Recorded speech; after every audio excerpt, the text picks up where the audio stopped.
রাতের অন্ধকারে পাথর প্রতিমায় দুষ্কৃতী তাণ্ডব। একের পর এক দোকান বাড়িতে আগুন লাগিয়ে দেওয়ার অভিযোগ। শুধু তাই নয়, খোদ পাথর প্রতিমার ভিডিওর গাড়িতেও আগুন লাগিয়ে দেওয়া হয় বলে দাবি স্থানীয়দের। ঘটনায় একেবারে অগ্নিগর্ভ পরিস্থিতি তৈরি হয় এলাকায়। তবে কে বা কারা এই ঘটনার সঙ্গে যুক্ত তা এখনো জানা যায়নি। ইতিমধ্যেই ঘটনা তদন্তে নেমেছে পাথর প্রতিমা থানার পুলিশ। পুলিশের দাবি, এই ঘটনা একজন দুষ্কৃতীর পক্ষে করা সম্ভব নয়। ফলে দুষ্কৃতীদের খোঁজে ইতিমধ্যেই শুরু হয়েছে তল্লাশি। এলাকার সমস্ত সিসিটিভি ফুটেজও খতিয়ে দেখে দুষ্কৃতীদের চিহ্নিত করার চেষ্টা চলছে। অন্যদিকে ঘটনার খবর পেয়ে ঘটনাস্থলে ছুটে গিয়েছেন পাথর প্রতিমার বিধায়ক সমীর কুমার জানা।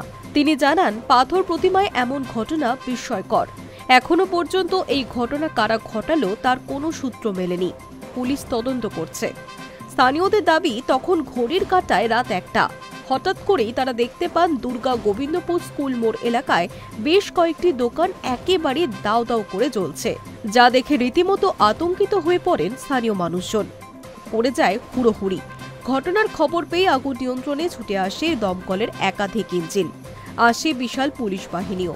এরই মধ্যে স্থানীয় মানুষজন দেখতে পান কিছুটা দূরে বিডিওর গাড়ি চালক অমরেশ গিরির বাড়ির সামনে থাকা বিডিওর গাড়িটিও পুড়ছে। স্থানীয় মানুষজনই প্রথমে জল দিয়ে আগুন নেভানোর চেষ্টা করেন, কিন্তু ততক্ষণে গাড়িটির প্রায় একাংশ ভস্মীভূত হয়ে গিয়েছে।